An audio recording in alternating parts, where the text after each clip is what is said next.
Hi guys, ഇന്ന് October 1 the winter is here.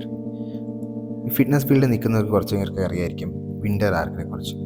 അത്യാവശ്യം 90 days കൊണ്ട് നമ്മുടെ ബോഡി നല്ല രീതിയിൽ ട്രാൻസ്ഫോം ചെയ്യാൻ പറ്റിയ ബെസ്റ്റ് ടൈം. കോൾഡാണ്, the dark days are coming. So winter arc challenge ചെയ്യുന്നതിനെ കുറിച്ചാണ് ഞാൻ ഇപ്പോൾ അറിയിച്ചുകൊണ്ടിരിക്കുന്നത്. So today is day 1. അപ്പം ഇതിന് കുറച്ച് റൂൾസ് ആൻഡ് റെഗുലേഷൻസ് ഉണ്ട്. റൂൾസും കാര്യങ്ങളൊക്കെ ഞാൻ താഴെ ക്യാപ്ഷനിൽ കൊടുത്തേക്കാം. So if you want to join you can let me know in the comment section. And നിങ്ങൾക്ക് ആർക്കെങ്കിലും വിൻ്റർ ആർക്ക് കറക്റ്റായിട്ട് ചെയ്യുന്നത് എങ്ങനെയാണെന്ന് അറിയാമെന്നുണ്ടെങ്കിൽ ജസ്റ്റ് എൻ്റെ കമ്മ്യൂണിറ്റിയിൽ വന്നു കഴിഞ്ഞാൽ, എൻ്റെ വാട്സാപ്പ് കമ്മ്യൂണിറ്റിയിൽ ഞാൻ വിൻ്റർ ആർക്കിനെ കുറിച്ചൊരു സീരീസ് ചെയ്യാനാണ് പ്ലാൻ ചെയ്യുന്നത്. സോ നിങ്ങൾക്ക് താല്പര്യമുണ്ടെങ്കിൽ നിങ്ങൾക്ക് ജോയിൻ ചെയ്യാം. സോ അടുത്ത 90 ദിവസത്തേക്ക് it is going to be a best 90 days ever. So let's wait and watch. So day 1 of the winter arc.